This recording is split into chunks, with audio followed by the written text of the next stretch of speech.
Well, it seems like not a week goes by where we're not seeing headlines about websites being hacked, email being leaked, your personal data just being thrown out there for everyone to see. Is there anything we can do to help that from happening? Yeah, I've got a couple things I've been trying out. Let's go take a look.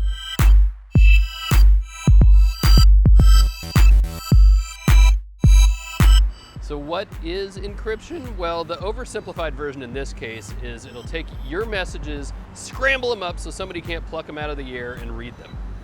So we've already talked about things like strong passwords and two-step authentication and password managers. Those are not optional. You have to do them. But something else I've been thinking a lot about lately is encryption. And to be honest, I didn't know that much about it, so I've been reading everything I can. So the thing about encryption is that it's sort of simultaneously simple and hard.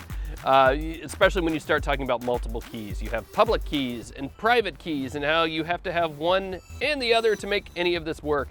It's not necessarily something I want to have to deal with manually. It's certainly not something I can teach my 10-year-old daughter just yet or want my wife to have to deal with. So I've been looking for apps and services that will make that so much easier. So let's start with messaging. I used Signal for a long time. That is probably the premier open source encrypted secure messaging app. You've heard a lot about it for now. And I love the fact that it does SMS messages and secure encrypted messaging all in one app. Makes things really simple. The problem is not a lot of other people were on it. So for that, my family and I have turned to WhatsApp.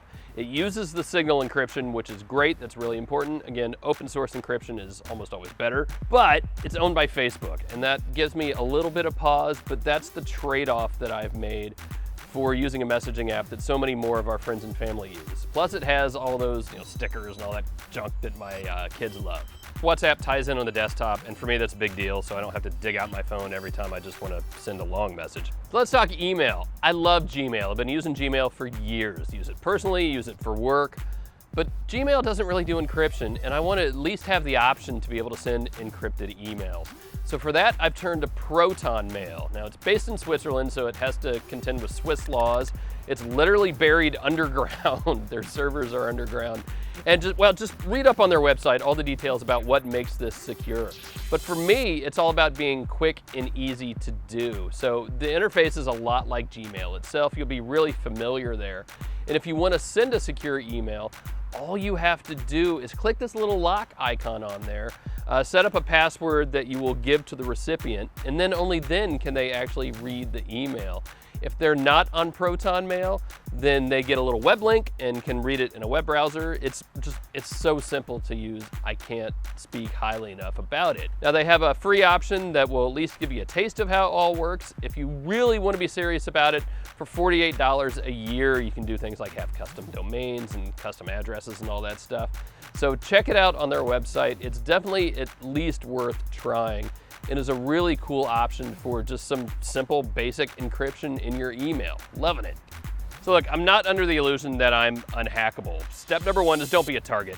Step number two is to use apps and services that make life harder on somebody who would want to try to get at your information. So for me, I've been focusing on messaging and on email. And for messaging, my family's kind of settled on WhatsApp, though Signal is an excellent choice and I highly recommend that.